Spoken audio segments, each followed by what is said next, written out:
everyone. Good morning. This is the first episode of Subway Chit Chat, where I talk to you guys about anything before I start my shift. Got about, another half an hour before I start, so I'm just going to talk to you about whatever. This will go up later today, so it'll be the mid-afternoon by the time this gets out, but whatever. Right now it's the morning. I'm going to talk to you like it's the morning. So one thing that I wanted to talk about for a while is Dragon Ball Z. So when I was a kid, I didn't really grow up with Dragon Ball. I grew up watching other stuff. Like, I was really into Yu-Gi-Oh!, Power Rangers, Pokemon, stuff like that. So Dragon Ball didn't really catch on for me for quite a while. I think I was in maybe 5th grade when Dragon Ball actually started to look kind of cool to me.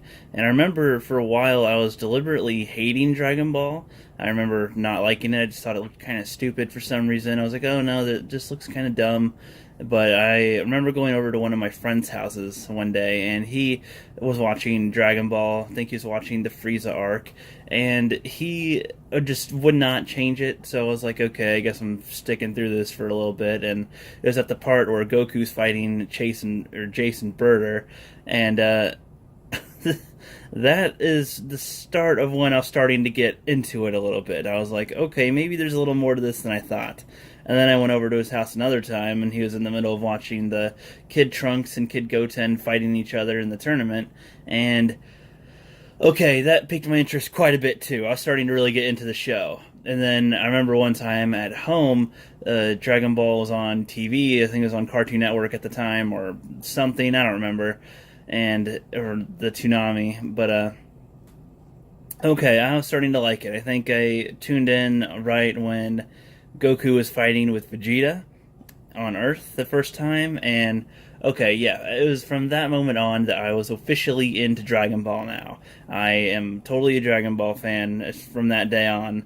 So it was after that point where I was starting to discover a lot more Dragon Ball than what there seemed to be. I thought there was just the Dragon Ball Z TV show, and I thought there was just a couple of arcs, the Saiyan Saga and the Frieza arc for the most part.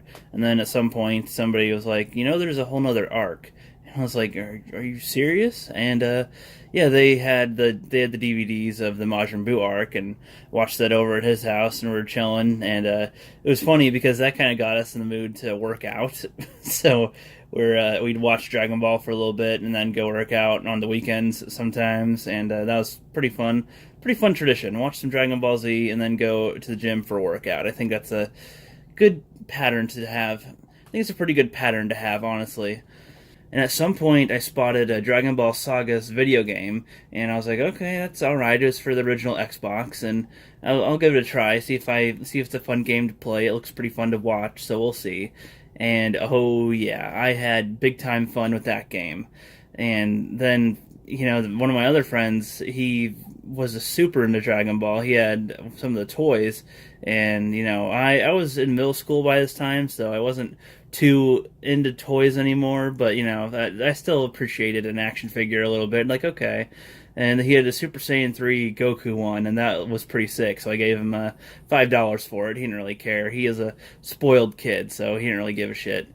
I don't know, it was kind of cool to have that type of toy for a while, just because, not to play with, but it just looked cool, and I was like, alright, that's just a cool toy there. So anyway, and then there was other video games that I discovered later on, and I was surprised how many Dragon Ball video games they made. Like, how can you make so many games based off of a TV show, and it's different but similar in almost all of them, but, okay, not almost all of them. I haven't played all of them. I've only played like 4 or 5, so I can't speak for all the games, of course. Guys like Geekdom 101 would be able to tell you all the differences, probably, but not me. And by the time I was in high school, I think somebody pointed out that Dragon Ball Z isn't where it started, that there's an actual show called Dragon Ball. But I think that was actually after I discovered Dragon Ball GT, because I remember playing as Super Saiyan 4 Goku and Baby Vegeta in some of the video games, and I was like, well, where does this happen? Yeah, and then somebody pointed out at some point that there was Dragon Ball GT episodes. I don't remember if this is when Dragon Ball GT or the Dragon Ball episodes were available online like how they are now, like on Crunchyroll and whatnot, but I don't remember. But then there was Dragon Ball also, and I'll admit, going into Dragon Ball Z first, I wasn't as into Dragon Ball as I was to Z, but I still really enjoyed Dragon Ball. There was a lot of good action in that one, and I do kind of appreciate the comedy, though I thought it was just a little too corny for me. But it was still good for what it was, and considering that that's what grows into Dragon Ball Z, I think that that was a pretty good transition. And then at the time, GT was considered canon, of course, which I thought was fine. A lot of people really hate Dragon Ball GT, and I completely understand why. But I feel like there's enough positives to make it, not a horrible show, but at least a decent enough show that had plenty of room for improvement. But now we're kind of getting into the modern day, where Dragon Ball Super was coming around. Now, when I heard the Battle of Gods was coming around, I don't even remember if I heard about it. I just remember seeing a YouTube video where they were showing Goku fighting Beerus or talking to Beerus, or he's on King Kai's planet or something. And I was like, what is this? Did somebody animate this? Was this just like an extra thing from Japan or something? But no, it turns out that that is the Battle of Gods movie. And I freaking loved it when that came out. And then I didn't see it in theaters, unfortunately, but I did get the DVD at least, so there's that.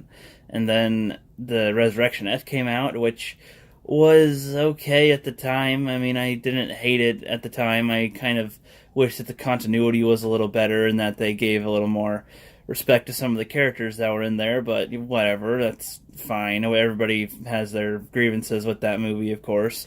And then they started the show, which I'll admit was a slow burn. I was a little annoyed that they were retreading the thing. I mean, part of me loves how they were trying to expand upon it, because I know what it's like when you're trying to cram things into a movie and you want to fit all this other stuff, but you don't have time for it. Now you have a whole show where you can do that, but honestly, you're just seeing the same things play out in a way, and you know how it's pretty much all going to be by the end of it, so you're not really tuned in to the new TV show until they actually get to some new material.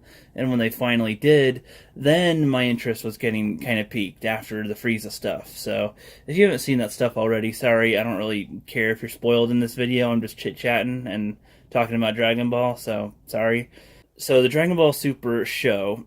So the Dragon Ball Super TV show, I thought overall, after the tournament and after the Universal Survival arc and everything, I thought it was okay. I am not one of the people that love the show, but I'm not one of the people that hate it either. There's a lot of stuff that you could take from it that's pretty good, and a lot of stuff you can take from it that's pretty bad. I think a lot of the tropes and comedy bits were just played way too often. I mean, I know that a trope is a trope and that Dragon Ball is littered with tropes and things that they do all the time, and there's always a comedic element, but I feel like in Dragon Ball Z, there felt like there was stakes even when they had the Dragon Balls, and in this, I mean, I don't even remember if there was even one moment where I was like, oh yeah, there's actual stakes going on right now, because it just seems like they can always get out of it, and in Dragon Ball Z, they trick you into thinking that they can't get out of it, that they are going to lose, and in this, it just seems like there's no way in hell they're going to lose. And the power-ups that they would give, and then, have another character come up and be just as strong, just seemed a little far-fetched based on the way that they were talking about attaining the powers. Goku was like, I don't even think I can get that type of power on my own at all. I need to have, God power to train. And it's like, I don't know. I think they should have hypened it up a little less, and then it wouldn't be as bad, because, there's so many people that are at this God tier, because there's so many people that's at this God tier level, and they don't have God powers, so it almost makes you think Goku and Vegeta could have just trained a little harder, and they would have attained the God forms anyway. Is it that hard? I mean, I don't know. That's just probably me. I don't know. I have to clock on to my shift in just a couple minutes, so I'll be wrapping it up right here.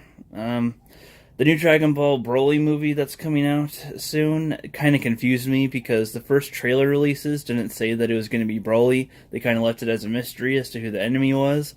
And I thought at first that these were going to be two separate movies. I thought we were going to have the one with the unknown Saiyan and then have the Broly one. But apparently it's the same movie, which, I mean, alright. I mean, I guess that's okay, but I am one of the people that is getting very tired of seeing recycled characters get used again and again and again for the new stuff, which I like that they keep some old people around, but, I mean, can we have like an original threat, kind of like Zamasu?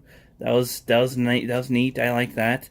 A lot of the people in the Tournament of Power was pretty interesting, and used for just a second. So characters like those could have been nice to see again, even if they're not a huge threat. I mean, you know, we already know that if Goku and Vegeta are freaking bosses and Beerus is strong and whatever, so even if it's just an entertaining one, like, you don't have to have universal destruction to be. You don't have to outdo the Universal Tournament arc to create drama, because you can create drama in one room. You don't have to have the whole planet at risk, or the whole galaxy or universe, or all space-time at risk with each other. I don't know, I feel like there's situations you can make that can still keep people invested. But with it being an anime, I don't know how well they do that. I mean, I know that they've done it before, but it's just in modern anime, I don't know if they do it like that anymore. And I don't really watch a bunch of anime to know. I mean, Pokemon, Yu-Gi-Oh, and Dragon Ball Z are the main quote-unquote animes that I watch. I mean, some people don't even refer to them as animes, even though I'm pretty sure they are, but whatever. Anyway, I'm just kind of rambling on right now, and I'm a little tired, but I'm starting to wake up a little bit, and gotta start my shift in a couple minutes, so I'll see you guys next time. This was Subway Chit Chat. Bye. If you liked the video, please leave a like, or if you hate it, click dislike. Also, share the video with your friends and enemies. Subscribe to follow this channel, and hit that bell down below to be notified when I upload.